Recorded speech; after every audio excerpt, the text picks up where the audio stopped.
Okay, good morning everyone. So आज का class start करते हैं। आज हमारा टॉपिक है करंट इलेक्ट्रिसिटी।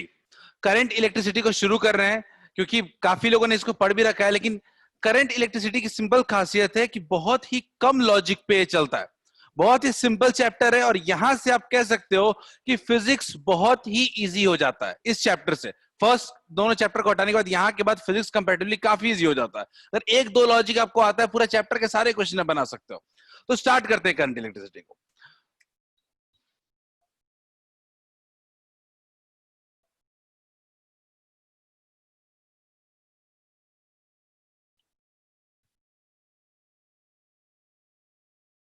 ठीक है, अब ये रिचुअल है कि कोई चैप्टर शुरू कर रहे हैं तो जो वर्ड है उसके बारे में बात करना जरूरी है। ये उसी तरह का रिचुअल है कि घर में कोई मेहमान आ जाए, पसंद करते हो या ना करते हो, पैर छूना पड़ता है, तो इसको भी देखना पड़ेगा। What do you mean by current, पहली चीज है। तो इसके पहले वाले चैप्टर को थोड़ा याद करते हैं। पर इसके पहले वाला चैप्टर था इलेक्ट्रोस्टैटिक्स, जहां पे हम बात कर रहे थे चार्जेस एट रेस्ट के बारे में।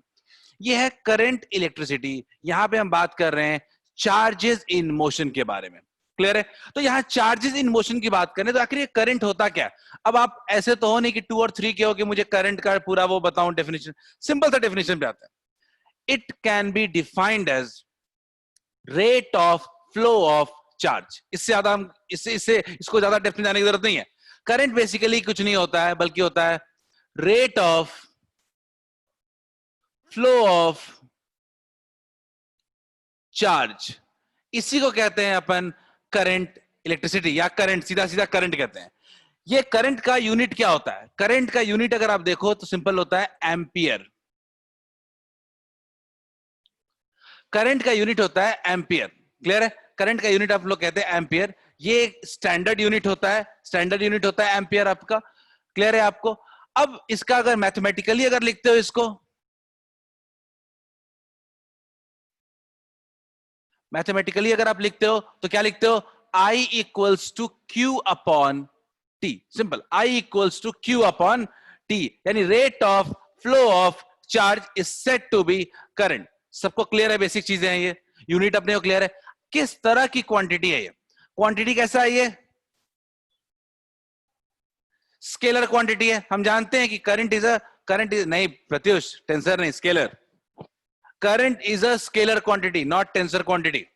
करंट जो है वो एक स्केलर क्वांटिटी है। क्यों? क्योंकि ये लॉ ऑफ एडिशन को फॉलो नहीं करता है। ये बेसिक चीजें हैं अपने को। ठीक है?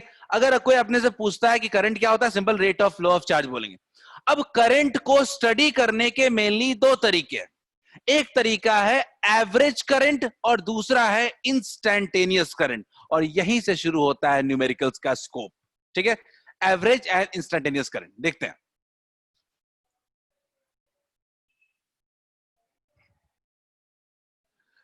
पहला टॉपिक बात करते हैं हम लोग एवरेज करंट की। ठीक है? Average current.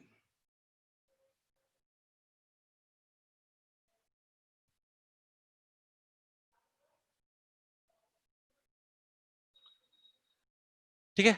एवरेज जो होता है वो हमेशा एक टाइम पीरियड के बीच में बात करता है। एवरेज की अगर बात करते हो तो ये हमेशा ये बात करता है कि चलो 2 सेकंड से 4 सेकंड के बीच में क्या हुआ, 4 सेकंड से 5 सेकंड के बीच में क्या हुआ। तो एवरेज जो होता है वो हमेशा एक ब्रॉड टाइम पीरियड की बात करता है।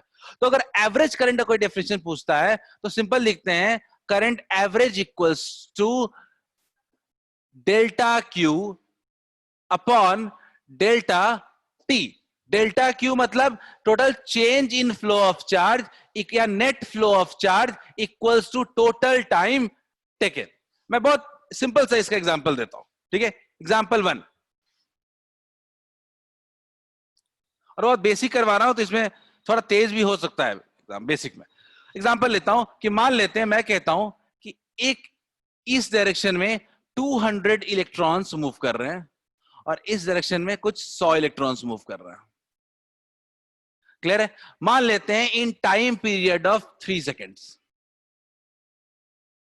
तो कोई आपसे पूछता है कि फाइंड करंट, तो करंट आप कौन सा निकाल सकते हो? ये एवरेज एक टाइम पीरियड की जब बात हो रही है तो आप इस केस में एवरेज टाइम पीरियड करंट निकाल सकते हो, इंस्टैंटेनियस करंट नहीं निकाल सकते हो। तो आई एवरेज क्या होगा इस केस में? Delta Q upon delta T. Delta T तो बहुत क्लियर है 3, पर डेल्टा क्यू कितना है? तो आप बोलोगे ना कि 3 सेकंड में नेट फ्लो ऑफ चार्ज कितना है? नेट फ्लो ऑफ चार्ज कितना है इस डायरेक्शन में? क्लियर है? कितना है? 100 इलेक्ट्रॉन्स। तो कितना हो गया? 100 इलेक्ट्रॉन्स। अब एक इलेक्ट्रॉन पे चार्ज कितना होता है? 1.6 इंटू 10⁻⁻19। क्या सॉल्व कर लेंगे क्या हम लोग? एग्जैक्ट क्लियर है सबको? एवरेज करंट क्या होगा? क्या ये एवरेज करंट क्लियर है सबको? मैंने सिंपल बोला, एवरेज करंट होता है total net flow of charge by total time taken. ये एक टाइम इंटरवल की बात करता है। एक और एग्जांपल दूंगा, लेकिन अभी इसको देखते हैं। सबको क्लियर है? बढ़िया। अगर ये क्लियर है तो एक सवाल और उठता है कि आपने करंट तो निकाल लिया, पर ये मैग्नीट्यूड तो निकाल लिया, पर करंट का डायरेक्शन क्या है? What is the direction of current? Simple सी बात होती है। इस केस में हमने देखा कि इधर नेट फ्लो ऑफ इलेक्ट्रॉन्स किधर है? इधर है। तो हमेशा करंट का जो डायरेक्शन होता है वो इलेक्ट्रॉन्स के फ्लो के ठीक ऑपोजिट डायरेक्शन में होता है। तो करंट का डायरेक्शन क्या होगा? क्लियर है क्या? हमने करंट का मैग्नीट्यूड निकाल लिया और हमने करंट का डायरेक्शन निकाल लिया। सबको क्लियर है? ये एक एग्जांपल दिया कैसे एवरेज करंट अपन निकालते हैं। क्लियर है? एक और क्वेश्चन करते हैं, और ये समझ में आ गया तो एवरेज करंट क्लियर हो जाएगा। ठीक है, देखते हैं। मान लो दिया गया है एक क्रॉस सेक्शन से क्यू चार्ज फ्लो कर रहा है कुल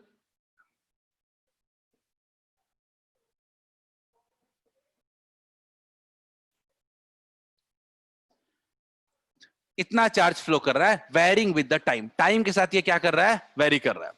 इतना चार्ज फ्लो कर रहा है। अगर मैं पूछूं कि find average current in interval t equals to 0 to t equals to 3 second, तो कितना होगा? आप बताओ जल्दी से। मुझे एवरेज करंट चाहिए in the interval t equals to 0 to t equals to 3 seconds. Find average current.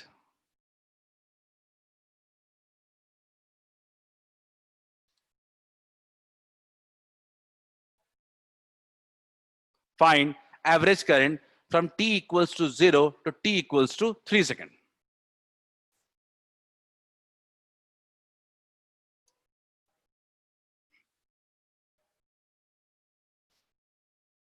देखते हैं। कुंदन का आंसर 7 एम्पियर। मुझे लगता है सबके आंसर आने चाहिए। 7 एम्पियर, 19 एम्पियर स्टिल। और Mitali Singh 27 ampere. I think answer काफी वेरी कर रहा है सबका। आदित्य सिंह 21 एम्पियर। अभिनव सिंह 7 रिपीट हुआ है। 14 ampere Aditya. Aditya Raj, I think इतना वेरिएशन। अनिकेत 7 ज्यादा लोगों का है। बट ये हुआ क्या, कर किया क्या हमने? सो आई थिंक क्यू क्या था? कोई बता सकता है क्या? मैं क्यू रब कर दिया मैंने। कोई प्रत्युष अनम्यूट करके, कोई अनम्यूट करके बता दो क्यू कितना है?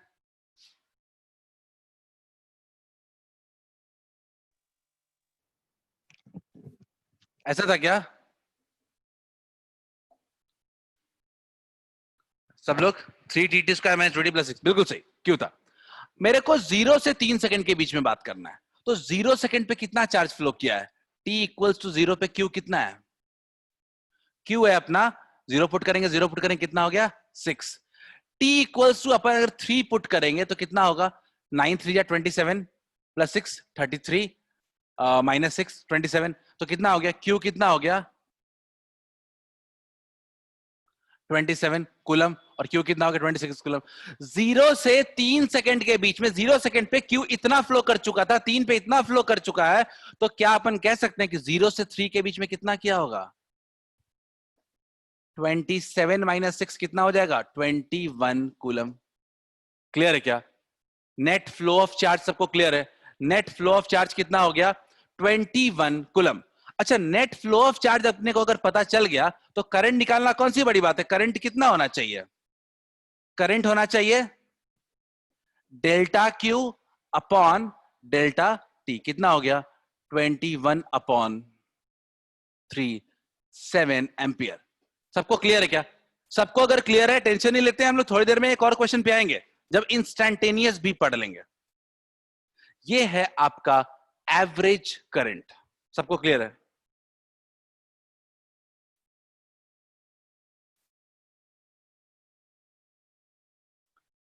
Average current, okay great.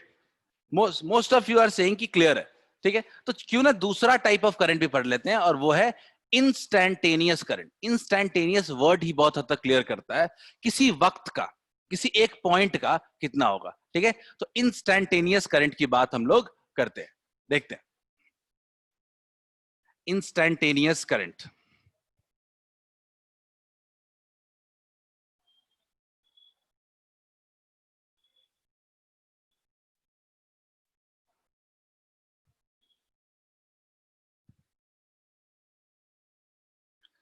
Instantaneous current का मतलब होता है कि जो टाइम इंटरवल जो है ना, वो बहुत ही छोटा हो गया, और इतना टाइम इंटरवल छोटा हो गया कि ऑलमोस्ट वो एक ही मोमेंट की बात कर रहा है। इसी को कहते हैं इंस्टैंटेनियस। यानी एवरेज मतलब बड़ा टाइम इंटरवल, इंस्टैंटेनियस का मतलब बहुत ही छोटा टाइम इंटरवल। तो आई को लिखते हैं हम लोग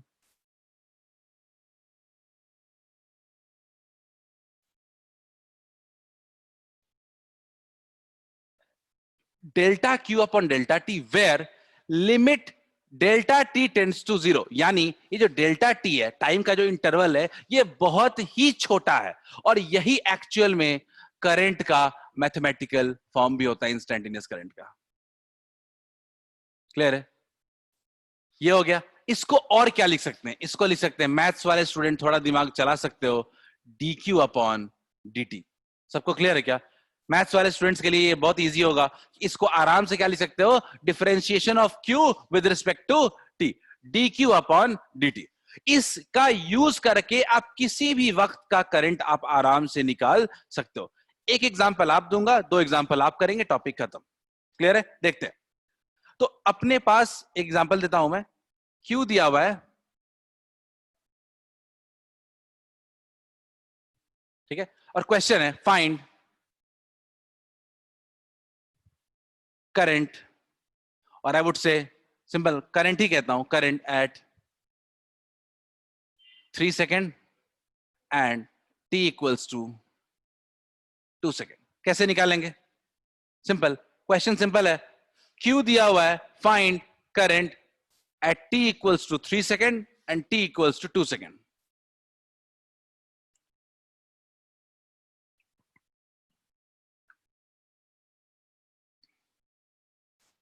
अच्छा, क्वेश्चन में एक बात ध्यान रखो, कहीं भी एवरेज और इंस्टैंटेनियस का वर्ड नहीं किया गया, ये टर्म्स यूज नहीं होता है।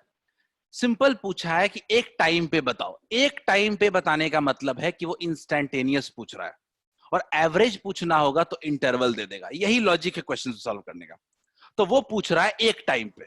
अब एक टाइम पे आई इक्वल्स टू पूछ रहा है, मतलब इंस्टैंटेनियस, तो क्या लिखोगे? डी क्यू अपॉन क्या होता है, डिफरेंशिएट करोगे तो 60 हो जाएगा क्या? टी स्क्वायर का कितना हो जाएगा? 2t, 60। अच्छा, कितने, कहां पे करंट चाहिए?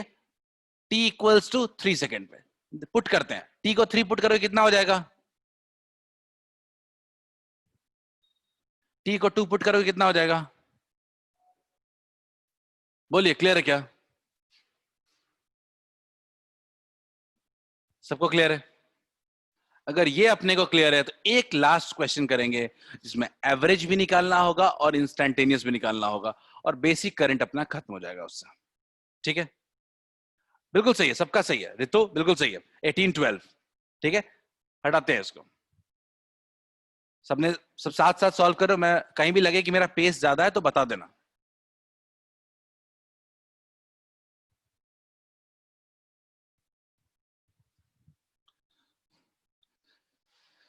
चलिए शुरू करते हैं। एक क्वेश्चन है,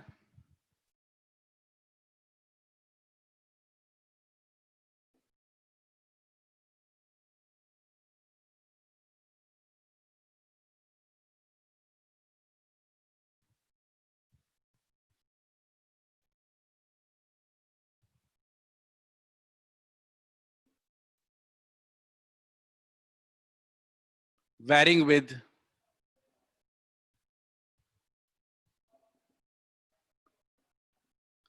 time as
चलिए क्वेश्चन है, सॉल्व करते हैं।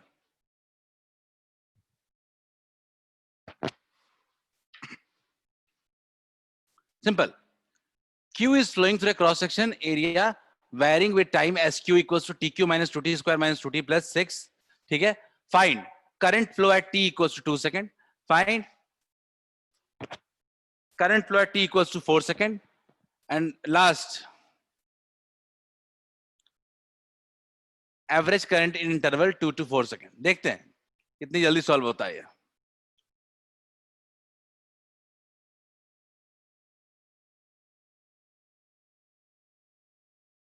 रिप्लाईज आने शुरू हो गए हैं। रितु ने रिप्लाई किया सबसे पहले, प्रत्युष ने रिप्लाई किया।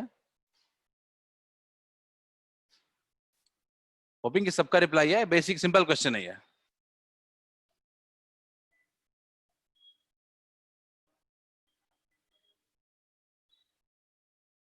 चलो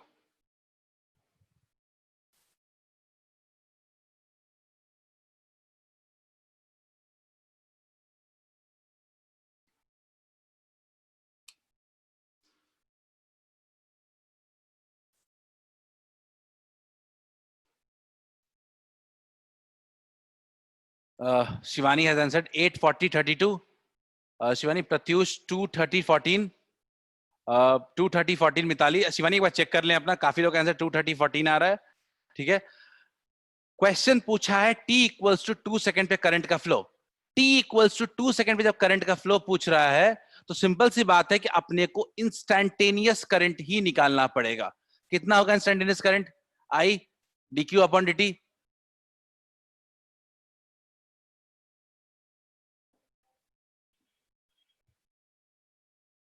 ऐसा आ रहा है क्या?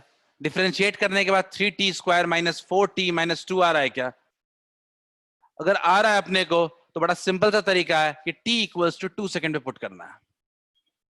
कितना होगा i का वैल्यू?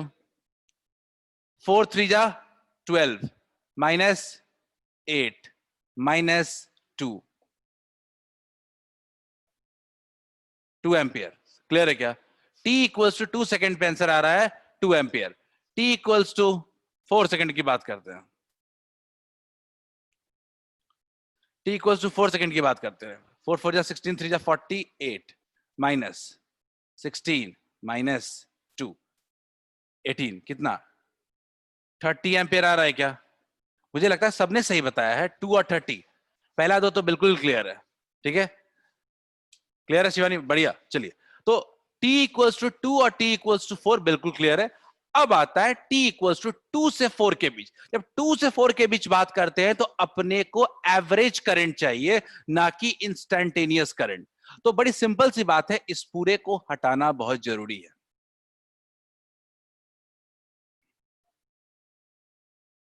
ठीक है, कैसे? तो क्या लिखेंगे? t इक्वल्स टू 2 सेकेंड और t equals to 4 second. q की वैल्यू क्या होगी 2 सेकेंड पे? पुट करते हैं, 2 पुट करते हैं। 2 2 जा 8, ठीक है, minus 8 0 plus 6 minus 4। Initial q आ रहा है क्या सबको? 2 कूलम। और q फाइनल 4 सेकेंड पे देखते हैं। 4 4 जा 64 माइनस 32 माइनस 8 प्लस 6, ठीक है। क्या 32 आ रहा है क्या? 64 प्लस 4 70, 670, 70 माइनस 40 30। तो क्या अपन कह सकते हैं डेल्टा क्यू कितना होगा? 30 माइनस 2 28 कूलम। डेल्टा टी अपने पास कितना है? तो क्या लिख सकते हैं क्या? एवरेज करंट कितना हो गया? 28 अपॉन 2, दैट्स 14 एम्पियर। सबको क्लियर है? सबको क्लियर है? मुझे लगता है अगर ये क्लियर है तो अपने पास एवरेज और इंस्टेंटेनियस करंट में कोई दिक्कत नहीं है। हम आगे भी सॉल्व कर लेंगे और हम आगे बढ़ते हैं। क्लियर सबको? सर एक बार रिपीट कर दीजिए। लास्ट वाला क्या? देखो यस सर। मैं क्या कह रहा हूं कि अपने को 2 से 4 सेकंड के बीच में एवरेज चाहिए था, तो 2 सेकंड पे देखेंगे ना चार्ज कितना है। तो कैसे देखेंगे? तो 2 पुट करेंगे इसमें, तो 2 पुट करोगे तो निकाल लोगे, तो कितना आ रहा है? 2 कूलम। 4 सेकंड पे क्या पुट किया? 4 पुट किया, तो कितना है? हमने देखा क्यू कितना आया? 30 coulomb.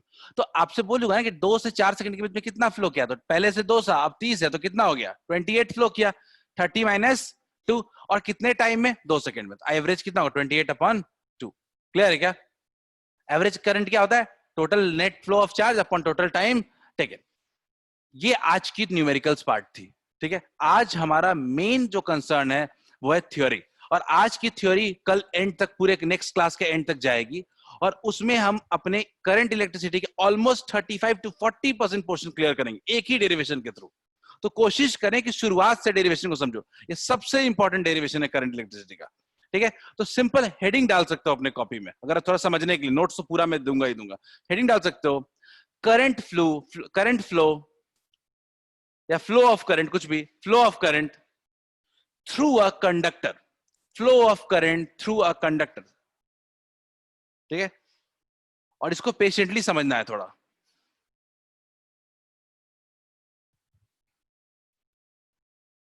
Flow of current through a conductor,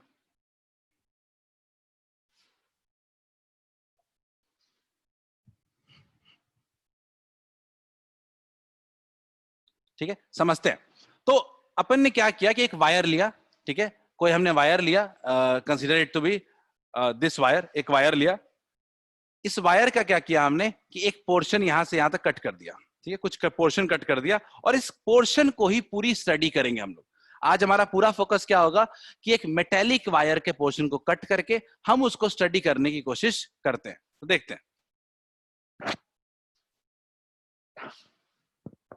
अब प्रत्युष आवाज नहीं आ रही है? क्या आवाज नहीं आ रही है मेरी? आवाज तो आ रही है, किसी ने कुछ बोला नहीं है। ओके चलो, आ रही है, चलो बढ़िया। तो हमने क्या किया, एक मेटेलिक कंडक्टर ले लिया,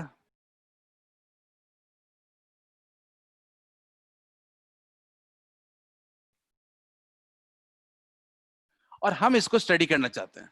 स्टडी करने की कोशिश करते हैं इसके एटॉमिक लेवल से। एटॉमिक लेवल पे क्या होगा? तो एटॉमिक लेवल पे मेनली टोटल कितने तरह के चार्ज पार्टिकल्स हम लोग होते हैं, देखते हैं कैसे। तो एटॉमिक लेवल पे अगर आप देखते हो तो एक बीच में न्यूक्लियस होता है, ठीक है। और न्यूक्लियस के चारों तरफ क्या होते हैं?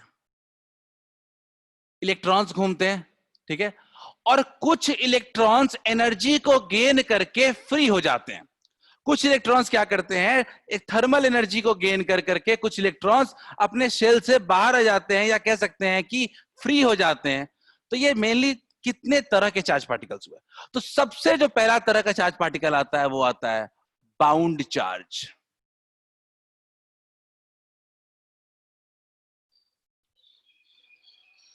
दूसरे तरह का जो चार्ज पार्टिकल आता है वो होता है वैलेंस इलेक्ट्रॉन।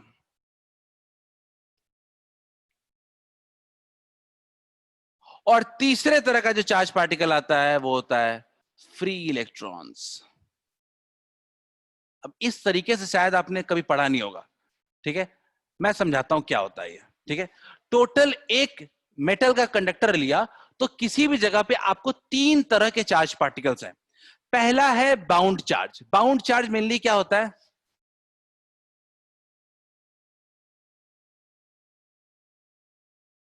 न्यूक्लियस, ये क्या है? न्यूक्लियस। क्लियर है? न्यूक्लियस क्या होता है? जनरली पॉजिटिवली चार्ज होता है, क्योंकि उसके अंदर क्या होते हैं? प्रोटॉन्स भी होते हैं।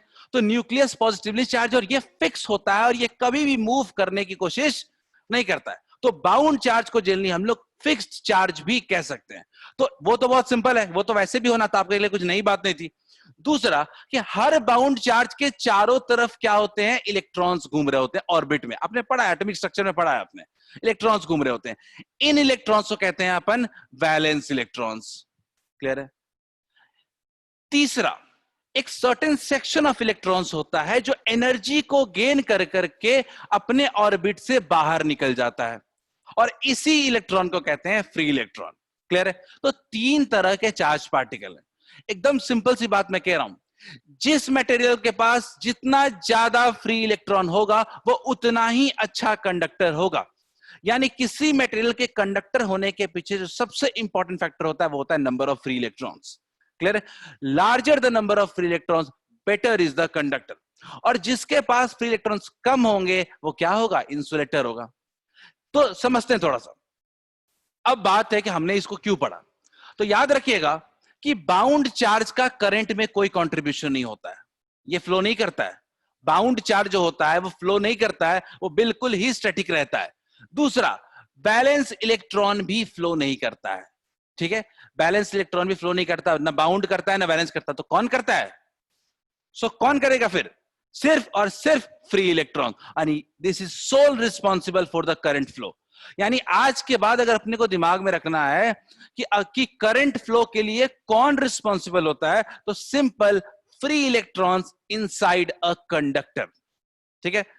Inside a conductor. तो आज के बाद अगर कोई आपको फ्री इलेक्ट्रॉन्स का नंबर दे दे और पूछे कौन बेटर कंडक्टर, जिसके पास ज्यादा नंबर ऑफ फ्री इलेक्ट्रॉन वो बेटर कंडक्टर है, जिसके पास कम है वो बुरा कंडक्टर है। तो अगर मैं आपको सिंपल से कहूं कि मटेरियल्स को डिस्टिंग्विश करना है, मैं ऐसा बोलूं ये अच्छा कंडक्टर है, ये अच्छा कंडक्टर है और ये बुरा कंडक्टर है, क्या डिफरेंस होगा?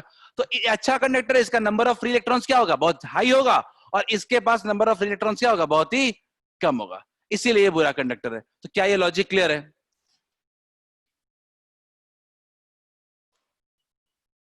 क्लियर है? अगर ये क्लियर है अपने को, तो अपने कंक्लूजन बनाते हैं। वो कंक्लूजन क्या है? कंक्लूजन है सिंपल, कंडक्टर का डेफिनेशन अगर बना सकते हैं तो a material with large number of free electrons is said to be conductor. Insulator का मतलब a material with least number of free electrons are called as insulator. का नहीं कह रहा हूं जीरो है, पर बहुत कम है। क्लियर है? चलो, तो कंडक्टर, इंसुलेटर। तो अब अपने पास क्लियर हो चुका है कि एक मटेरियल के अंदर में तीन तरह के चार्ज पार्टिकल हैं। एक है बाउंड चार्ज, दूसरा है वैलेंस और तीसरा है फ्री। सब नोट्स में दूंगा अच्छे से लिख करके, कोई दिक्कत नहीं है। ठीक है? लेकिन समझना बहुत जरूरी है। ठीक है? थोड़ा आप इसको बड़ा साइज में देखते हैं, थोड़े इसको बड़े साइज में देखते हैं।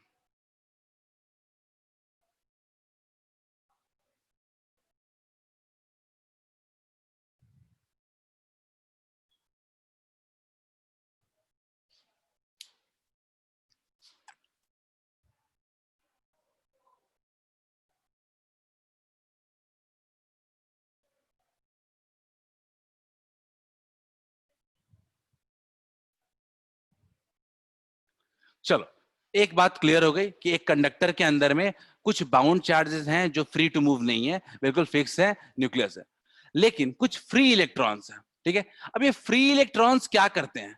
फ्री इलेक्ट्रॉन्स एक्चुअली में क्या होता है, इनके पास थर्मल एनर्जी होता है। ठीक है? ये थर्मल एनर्जी की वजह से ये हाई स्पीड में रैंडम मोशन करेंगे। याद होगा आपने गैस में पढ़ा था, गैसीय स्टेट में पढ़ा था कि गैसीय स्टेट में जो पार्टिकल्स होते हैं वो हाई स्पीड में रैंडम मोशन शो करते हैं due to their thermal kinetic energy. तो यहां पे जो इलेक्ट्रॉन है वो भी क्या हो रहा है? रैंडम मोशन करेगा। अब आपका सवाल है कि रैंडम मोशन क्यों करेगा, क्यों नहीं पूरा स्ट्रेट मोशन करेगा, सीधे फ्लो कर जाएगा? तो बड़ी सिंपल सी बात है कि अगर एक इलेक्ट्रॉन हाई स्पीड से मूव कर रहा है, जब वो किसी जगह पे जाएगा तो अचानक उसको क्या मिल जाएगा? एक बाउंड चार्ज मिल जाएगा, और बाउंड चार्ज मिलेगा तो वो कोलाइड करेगा। कोलाइड करेगा तो उसकी डायरेक्शन क्या हो जाएगी? चेंज हो जाएगी। चेंज होगी तो मान लो कि फिर इधर जा रहा है, फिर उसको एक और मिल गया। क्लियर है? तो हर वक्त वो क्या करेगा? वो नंबर ऑफ कोलिजन्स करेगा, और लार्ज नंबर ऑफ कोलिजन्स करते करते वो हर वक्त अपना क्या करेगा? एक डायरेक्शन चेंज करेगा। तो क्या हम लोग कह सकते हैं कि जो फ्री इलेक्ट्रॉन्स होता है वो रैंडम मोशन शो करता है, just like gas particles? Clear है क्या? फ्री जो इलेक्ट्रॉन्स हैं वो रैंडम मोशन शो करते हैं just as the particles of gas, और इसीलिए इसको कहते हैं इलेक्ट्रॉन गैस। ये एग्जाम में कभी वर्ड यूज नहीं होना चाहिए, इलेक्ट्रॉन गैस, ठीक है? ये एनालॉजी क्रिएट की गई है कि electrons are moving inside a conductor in random motion just like particles of gas, gas की तरह। अब वो अपना क्या कर रहे हैं? अब सारे इलेक्ट्रॉन्स क्या कर रहे हैं? अपना अपना रैंडम मोशन शो कर रहे हैं। क्लियर है? अब रैंडम मोशन शो कर रहे हैं तो थोड़ा इस रैंडम मोशन की स्टडी करते हैं हम लोग। क्लियर है? रैंडम मोशन की स्टडी करते हैं तो हम लोग अज्यूम करते हैं, ठीक है? अब हम लोग आ रहे हैं मैथमेटिकल डेरिवेशंस पे थोड़े आ रहे हैं, ठीक है? Consider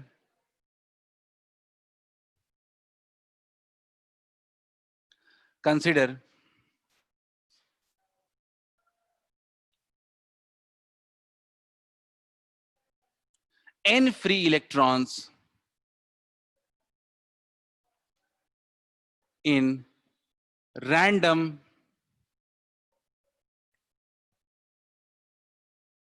thermal motion inside a conductor। एक कंडक्टर के अंदर n फ्री इलेक्ट्रॉन जो है वो रैंडम मोशन कर रहे हैं, ठीक है? रैंडम मोशन अपना कर रहे हैं, ठीक है? n इलेक्ट्रॉन्स है, तो हर इलेक्ट्रॉन की कुछ अपनी अपनी स्पीड रही होगी, हर इलेक्ट्रॉन का कुछ अपना अपना स्पीड किसी वक्त पे रहा होगा। तो मान लेते हैं let u1 u2 u3 un be there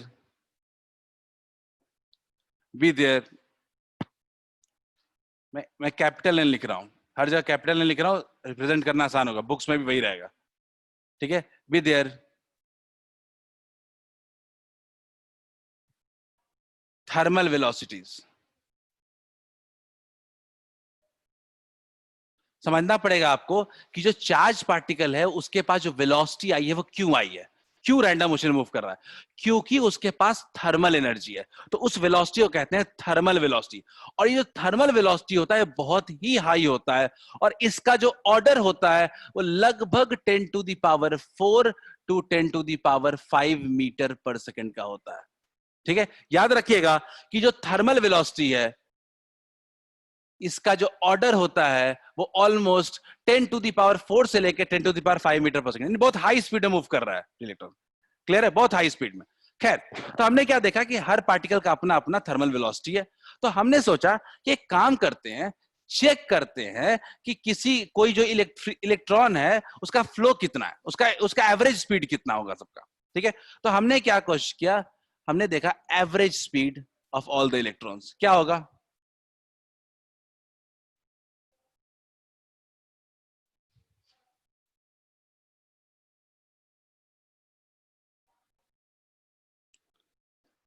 average लेने का तरीका यही होता है, u1 plus u2 plus u3 plus divide upon n equals to n होगा। क्लियर है? तो हमने क्या देखा कि चलो सबकी वेलोसिटी अपने को पता है, सबका एवरेज वेलोसिटी निकालते हैं, u1 plus u2 up to un divide upon n।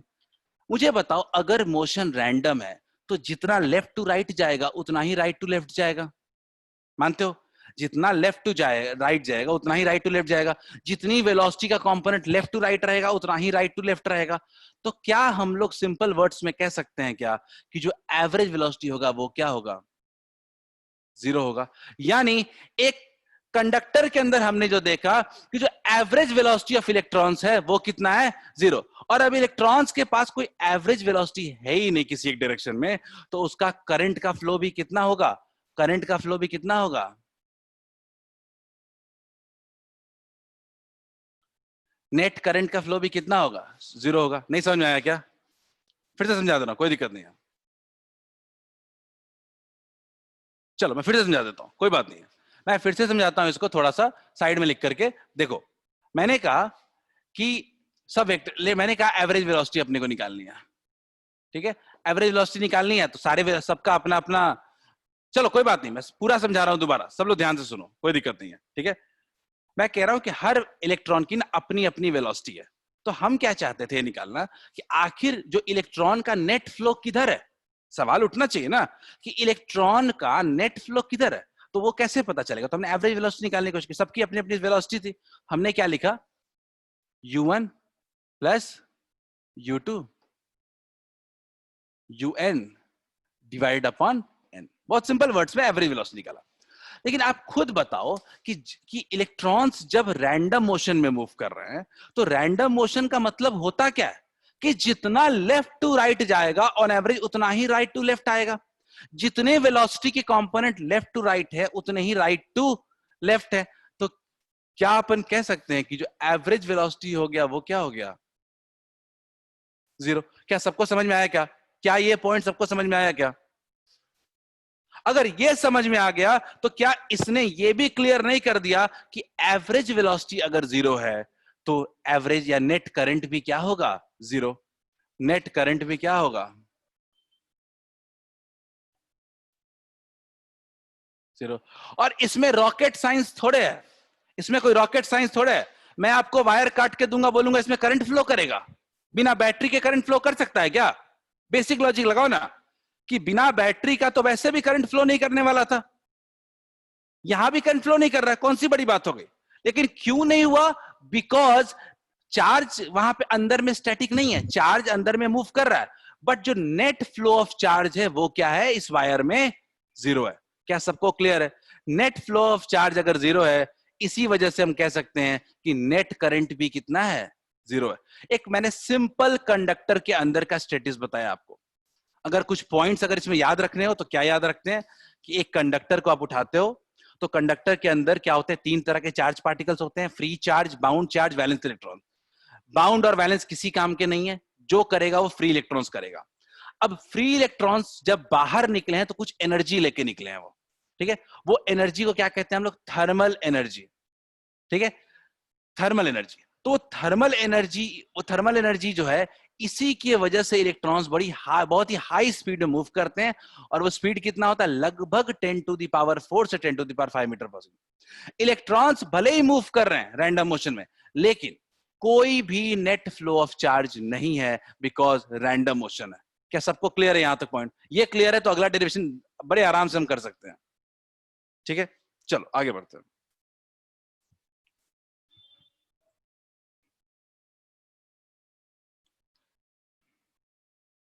देखते हैं। अब एक काम करते हैं, कंडक्टर में सिंपल तो कोई करंट फ्लो नहीं करेगा, क्यों ना कंडक्टर के एंड पे बैटरी लगा देते हैं, देखते हैं क्या होता है। कंडक्टर के एंड्स पे हम बैटरी लगा देते हैं, देखते हैं कि क्या असर पड़ता है उस पर, ठीक है। तो अगला पार्ट है applying potential difference across ends of the conductor, ठीक है, देखते हैं। सर लेट स्टूडेंट ऐड नहीं हो रहे हैं क्या? क्या लेट स्टूडेंट को ऐड नहीं कर रहे हो? लेट स्टूडेंट्स को? ऐसा तो कुछ नहीं है, कोई ऐड नहीं हो पा रहे हैं क्या? कुछ कोई हाँ, लोग? फ्रेंड ऐड नहीं हो पा रही है। Just one second, just one second.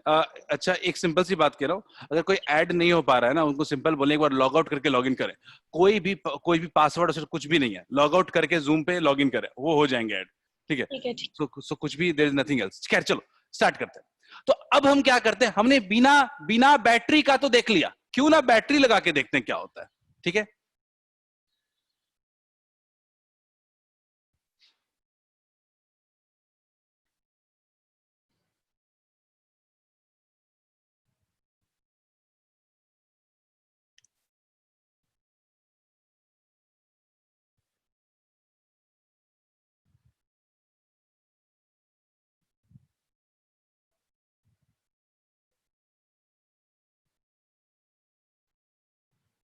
चलो सब लोग देखते हैं।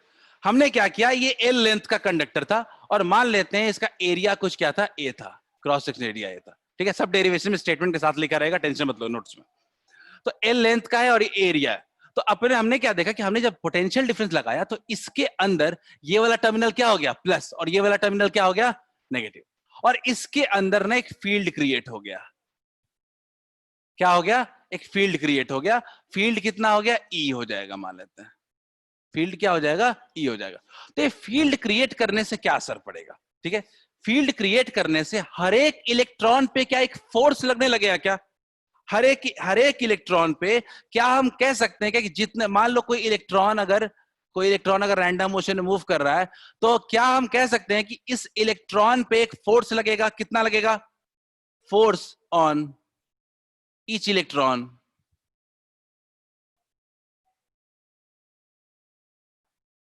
E इंटू ई, माइनस लगा देते हैं तो ऑपोजिट डायरेक्शन शो कर देगा, लगेगा क्या? हर एक इलेक्ट्रॉन पे क्या लगा? एक फोर्स लगने लगा। तो क्या हर एक इलेक्ट्रॉन पे अगर एक फोर्स लगने लगा है, तो क्या अपन कह सकते हैं कि हर एक इलेक्ट्रॉन में एक एक्सेलरेशन भी आ जाएगा? ठीक है, कितना आ जाएगा acceleration?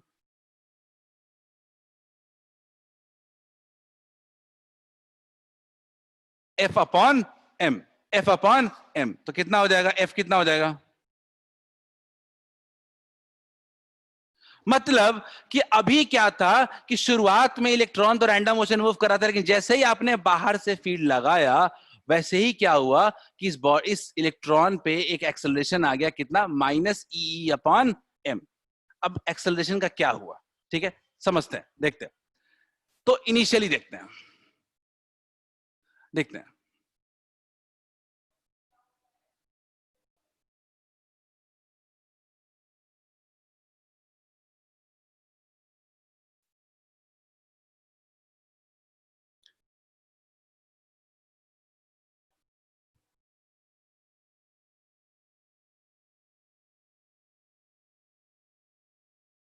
with the thermal velocities of each electron, her electron का इनिशियली ये थर्मल वेलोसिटी था। ठीक है, लेकिन अगर इलेक्ट्रॉन में, सिंपल सी बात है कि अगर इलेक्ट्रॉन में फोर्स लगेगा तो क्या वेलोसिटी बढ़ नहीं जाएगी? क्या वेलोसिटी बढ़ेगा नहीं? क्या वेलोसिटी सबका चेंज नहीं हो जाएगा? क्या चेंज कितना होगा? तो क्या कह सकते हैं कि let v1 v2 vn be the final velocities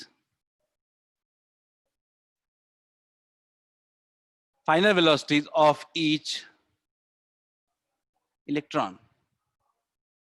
समझते हैं, एक इलेक्ट्रॉन की वेलोसिटी कब तक इंक्रीज करेगी?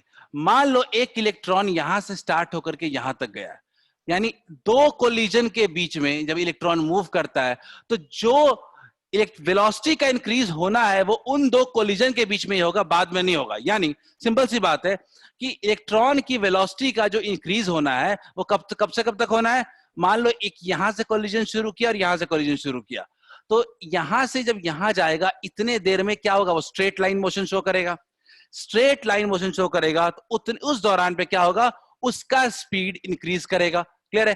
तो जो स्पीड का या वेलोसिटी का जो इंक्रीज होगा वो कब तक होगा? Between two successive collisions. Clear है क्या?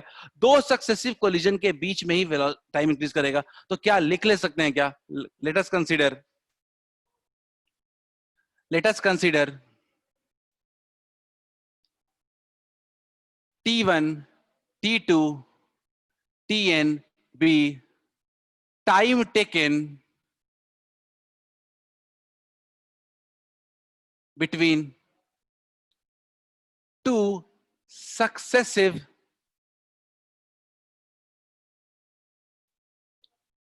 collisions। तीन चीजें निकाले, u, v और t। u क्या है? सबका इनिशियल वेलोसिटी। v क्या है? सबका फाइनल वेलोसिटी। और t क्या है? दो कॉन्सिक्यूटिव कोलिजन के बीच में लगने वाला टाइम। तो थोड़ा समझते हैं हम लोग। मैं आपको एक एग्जांपल लेता हूं एक इलेक्ट्रॉन का। For one electron, for first electron,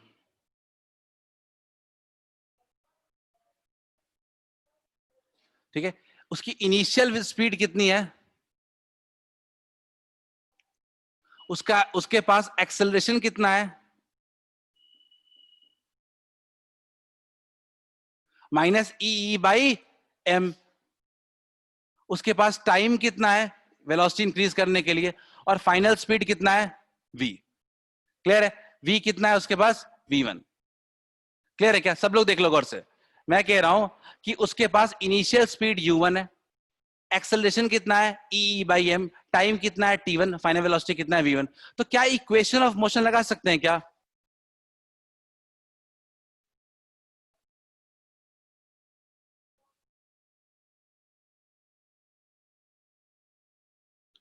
क्या लिख सकते हैं क्या?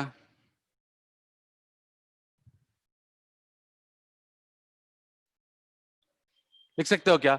इसी तरीके से अगर कोई दूसरे इलेक्ट्रॉन की बात करता है तो क्या लिख सकते हो क्या?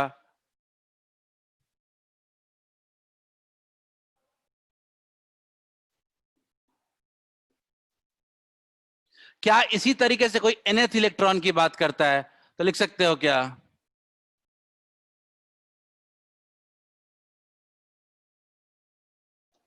क्या क्लियर है सबको? मैं साफ कह रहा हूं, क्या मैं ऐसा कह सकता हूं कि जितने भी इलेक्ट्रॉन्स थे, हर इलेक्ट्रॉन की वेलोसिटी में चेंज आया क्योंकि आपने बाहर से इलेक्ट्रिक फील्ड लगाया, और इसके वजह से हर एक इलेक्ट्रॉन की वेलोसिटी में चेंज आया। पहले वाले की वेलोसिटी हो गई कुछ इतनी, दूसरे वाले की वेलोसिटी होगी कुछ इतनी, और तीसरे और लास्ट और nth वाले की होगी कुछ वेलोसिटी इतनी। क्लियर है क्या सबको? सबको यहां तक क्लियर है? कोई बात नहीं, क्लियर नहीं भी है, आप 10 सेकंड का मुझे टाइम दो, मैं इसको फिर से एक पिक्चराइज करूंगा और फिर इसको बताता हूं कि इसको क्या करना है अपने को। ठीक है?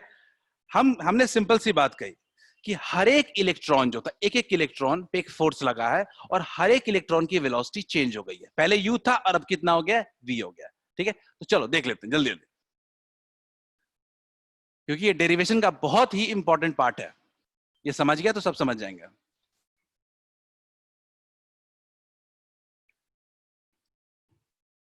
चलो फिर से, चलो सिंपल सी बात है, बहुत से इलेक्ट्रॉन्स है अपने पास, तो मान लो अपने इनिशियल इलेक्ट्रॉन की इनिशियल वेलोसिटी कितनी है? u1। ठीक है, मैं कह रहा हूं फाइनल वेलोसिटी कितना होगा? v1 इक्वल्स टू,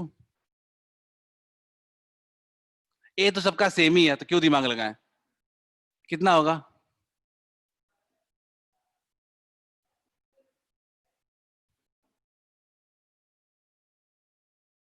इसी तरीके से v2 इक्वल्स टू,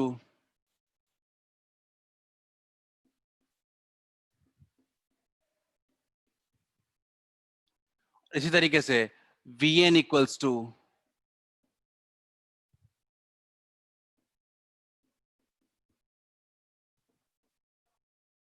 क्लियर है?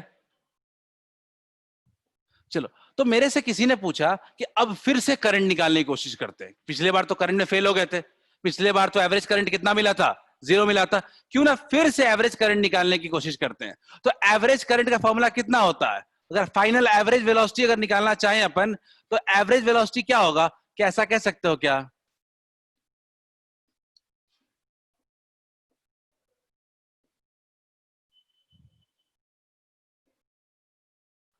क्या हम लोग, अगर मेरे को कोई पूछे कि बताओ फाइनल एवरेज वेलोसिटी कितनी होगी, तो क्या कह सकते हो क्या? v1 plus v2 up to vn divide upon n। Initial तो चलो 0 था, तो क्यों ना एक काम करते हैं, इसको सबको ऐड कर देते हैं। ऐड करेंगे तो कितना होगा देखते हैं।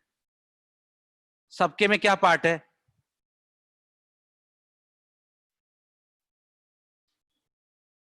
सबके में वही पार्ट आ रहा है, ई भी वेक्टर है तो इसको वेक्टर के तौर पे लिख देते हैं। हाँ ठीक है, plus u2 minus E by M t2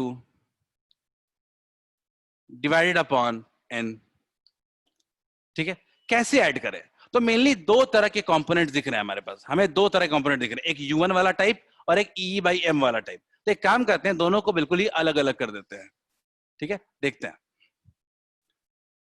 तो मैं ऐसे लिखता हूं कि v average equals to,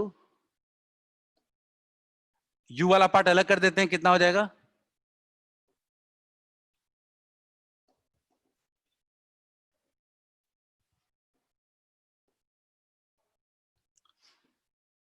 minus, देखते हैं, ये e बाई एम वाला अलग कर देते हैं, सब में सेम ही चीज है, ई बाई एम।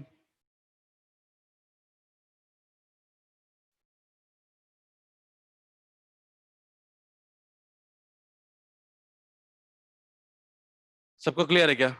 ऐसा लिख सकते हैं। मुझे लगता है कि थोड़ा सा वहां पे शाइन कर रहा है, पर कोई दिक्कत नहीं, मैंने लिखा है t1 plus t2 up to tn divide upon n। मैंने ब्रेक कर दिया इसको। क्या इसकी वेलोसिटी आप जानते हैं क्या?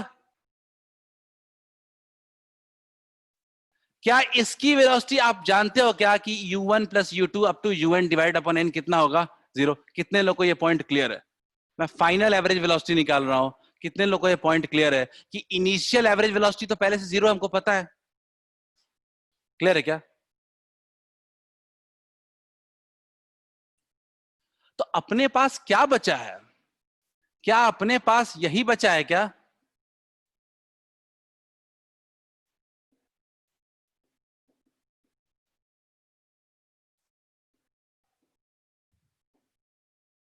क्या अपने पास यही बचा हुआ है अभी, वी एवरेज?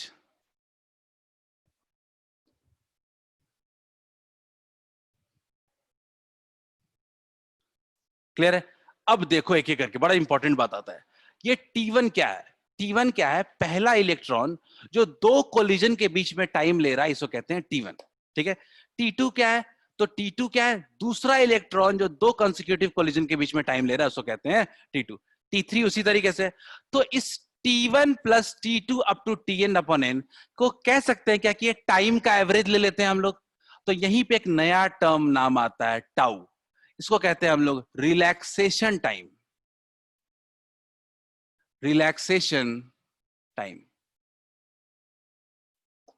ये क्या होता है? इसका डेफिनेशन क्या होता है?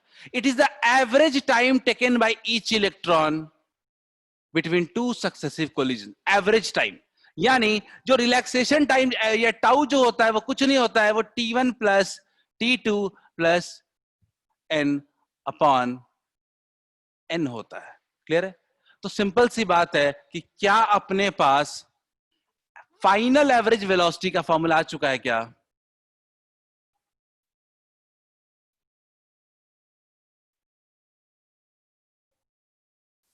कितने लोगों को इसमें दिक्कत है? मैं क्या कह रहा हूं, कितने लोगों को इसमें दिक्कत है कि फाइनल एवरेज वेलोसिटी जो हो गया वो क्या हो गया? Minus E by M into tau. किसी को भी डाउट है तो पूछो।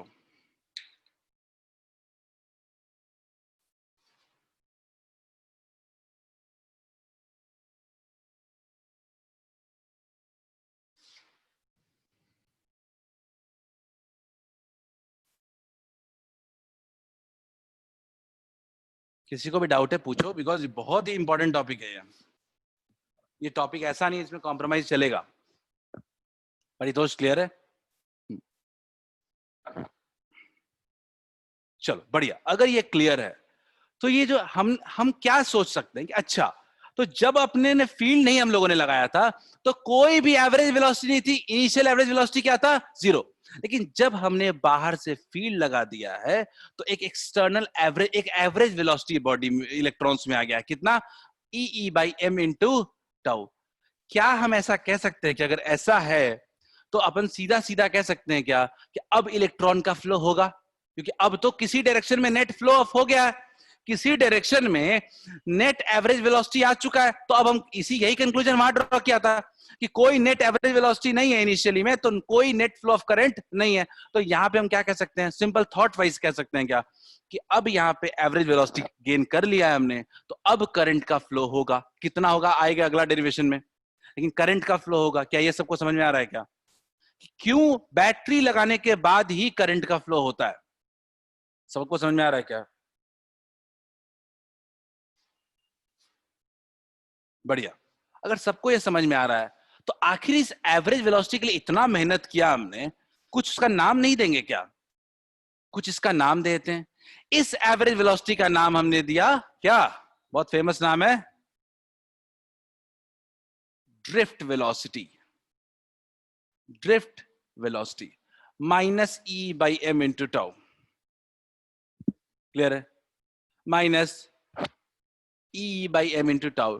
इसी से नया टर्म आता है अपने पास, ड्रिफ्ट वेलोसिटी। मुझे लगता है सब लोग ड्रिफ्ट वेलोसिटी का डेफिनेशन खुद बता सकते हो।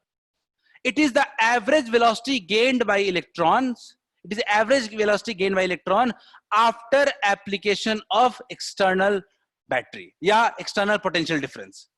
जब एक कंडक्टर के थ्रू बाहर से हम पोटेंशियल डिफरेंस अप्लाई करते हैं, उस वक्त जो एवरेज वेलोसिटी हम गेन करते हैं उसी को कहते हैं ड्रिफ्ट वेलोसिटी। क्लियर है क्या? सबको क्लियर है बात? अगर ये क्लियर है तो अपनी बात बहुत सिंपल है।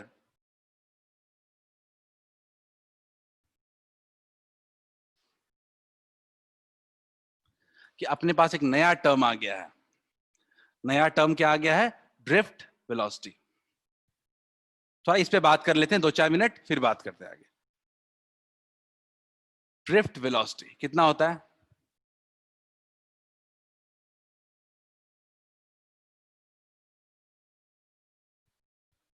ठीक है, डेफिनेशन वगैरह आजकल मैं डेफिनेशन बताता हूँ ड्रिफ्ट वेलोसिटी का। ठीक है, ड्रिफ्ट वेलोसिटी क्या है? तो सिंपल समझो कि एक कंडक्टर में जब आप पोटेंशियल डिफरेंस को अप्लाई करते हो, उस वक्त जो हम लोग एवरेज वेलोसिटी गेन करते हैं उसी एवरेज वेलोसिटी को कहते हैं ड्रिफ्ट वेलोसिटी। क्लियर है? यानी it can be defined as the average velocity gained by electrons when we apply external electric field। जब external electric field अप्लाई करते हैं या external बैटरी लगाते हैं, उस वक्त जो गेन करते हैं एवरेज वेलोसिटी उसको कहते हैं ड्रिफ्ट वेलोसिटी। कितना वैल्यू कितना होता है? -e/m into tau. क्लियर है? क्लियर? थोड़ा समझो कि थोड़ा लॉजिक समझते हैं। ये ड्रिफ्ट वेलोसिटी आखिर कितना होता है? आपके मन में सवाल आता होगा कि पहले थर्मल वेलोसिटी कितना था। याद करो, मैंने बताया था 10⁴ टू 10⁵ मीटर पर सेकेंड होता था। लेकिन ड्रिफ्ट वेलोसिटी का ऑर्डर कितना होता है? ये कितना होता है? ड्रिफ्ट वेलोसिटी जो होता है वो मात्र 10⁻⁵ टू 10⁻⁶ मीटर पर सेकेंड के रेंज में होता है। ड्रिफ्ट वेलोसिटी जो होता है वो बहुत ही छोटा वेलोसिटी होता है। ड्रिफ्ट वेलोसिटी जो होता है वो बहुत ही छोटा वेलोसिटी होता है, और ये अबाउट कितना होता है? 10⁻⁵ से लेके 10⁻⁶ मीटर पर सेकेंड के हिसाब से कि ये होता है। तो आपके मन में सवाल आता है कि पहले से इतना स्पीड था, अगर इतना ये स्पीड अगर ऐड कर भी दे थर्मल वेलोसिटी में तो ऐसा क्या फर्क पड़ेगा? क्लियर है? ऐसा क्या फर्क पड़ेगा? देखो, फर्क कुछ नहीं पड़ता है, लेकिन अगर आप सिंपल सा एक पानी शांत है, उसमें हल्का सा भी आप वाइब्रेशन क्रिएट करते हो तो वाइब्रेशन क्या होता है? हर जगह फैल जाता है। सेम उसी तरीके से है। ये 10⁻⁵ और 10⁻⁶ आपको बहुत ही कम लग रहा है, ठीक है, लेकिन फिर भी ये जो एडिशन होता है ये एक नेट करंट फ्लो को स्टेब्लिश कर देता है। ठीक है, तो याद रखना, थर्मल स्पीड का ऑर्डर होता है 10⁴ to 5 और ड्रिफ्ट वेलोसिटी होता है 10⁻⁵ 10⁻⁶। इसको मैं थोड़ा और बाद में बताऊंगा इसके बारे में कि कैसे ये असर डालता है। क्लियर है? अच्छा, एक और मन में सवाल आता है कि टाउ क्या होता है? टाउ का ऑर्डर कितना होता है? टाउ भी बहुत छोटी क्वांटिटी है और ये भी 10⁻⁻⁶ to -9 मीटर पर सेकंड के बीच में होता है। जो रिलैक्सेशन टाइम होता है, दो इलेक्ट्रॉन के बीच में कोलिजन करने का जो टाइम होता है, वो भी 10⁻⁻⁶ to 10⁻⁹ मीटर पर सेकंड के बीच में होता है, तो वो भी बहुत कम होता है। खैर, अगला पॉइंट आता है ड्रिफ्ट वेलोसिटी। तो चलो आ गया। अब ड्रिफ्ट वेलोसिटी किन किन फैक्टर्स पे डिपेंड करता है? ठीक है, तो अगला आता है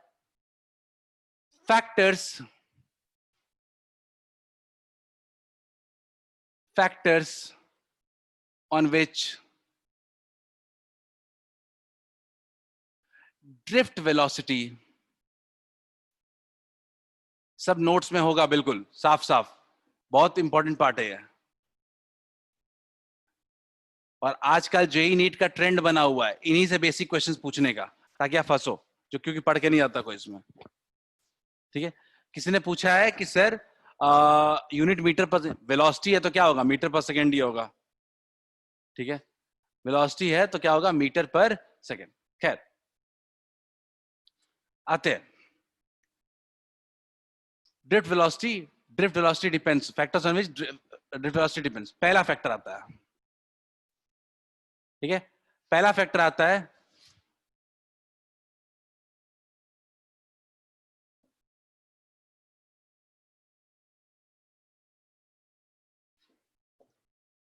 पोटेंशियल डिफरेंस। आप कितना एक्सटर्नल पोटेंशियल डिफरेंस अप्लाई कर रहे हो, ये बहुत इंपॉर्टेंट है। क्लियर है? कितना एक्सटर्नल पोटेंशियल डिफरेंस आप अप्लाई कर रहे हो, ये बहुत इंपॉर्टेंट है। देखते हैं, फॉर्मूला देखते हैं। ड्रिफ्ट वेलोसिटी क्या है? -e/m into tau. ई होता क्या है? ई होता है, अगर ई को देखते हो तो ई होता है v/m एल होता है क्या? याद करो, पढ़ा था। ई क्या होता है? Potential difference upon length. तो क्या लिख सकते हैं क्या?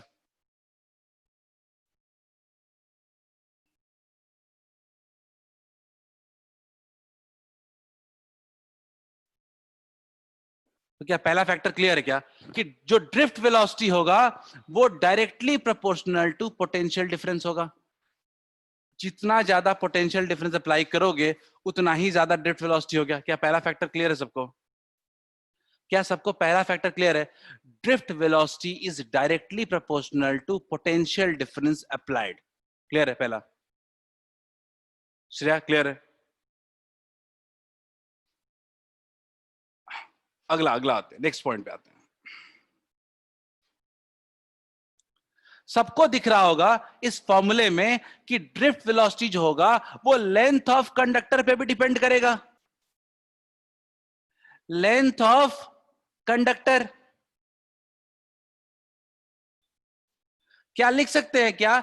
Drift velocity is inversely proportional to length.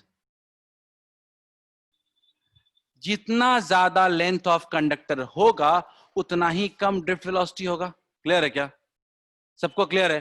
Drift velocity is inversely proportional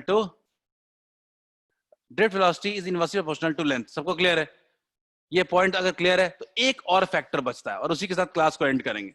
अब मुझे बताओ, ड्रिफ्ट वेलोसिटी और किस चीज पे डिपेंड करता है?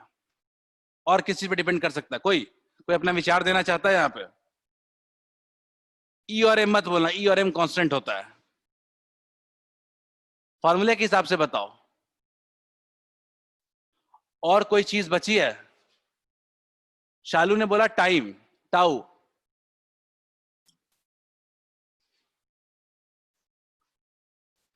तो प्रत्युष ये बताओ कि जो टाउ है इसको आप कैसे चेंज करोगे? टाउ को अगर आपको चेंज करना होगा तब कैसे चेंज करोगे? टाउ मतलब रिलैक्सेशन। आप कह रहे हो रिलैक्सेशन टाइम पे डिपेंड करेगा, कैसे करेगा? आपके पास कंट्रोल है क्या चेंज करने का? आप कह रहे हो कि इस पे डिपेंड करता है। कोई मुझे बता सकता है क्या? इतना कई लोग इसमें ऐसे भी हैं जो करंट पढ़े हैं शुरुआत में। कोई मुझे बता सकता है क्या कि टाउ पे कैसे डिपेंड करेगा?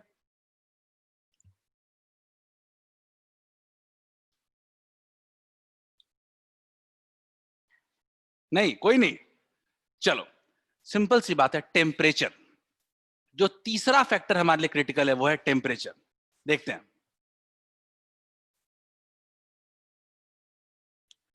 ड्रिफ्ट वेलोसिटी टेम्परेचर पे डिपेंड करता है।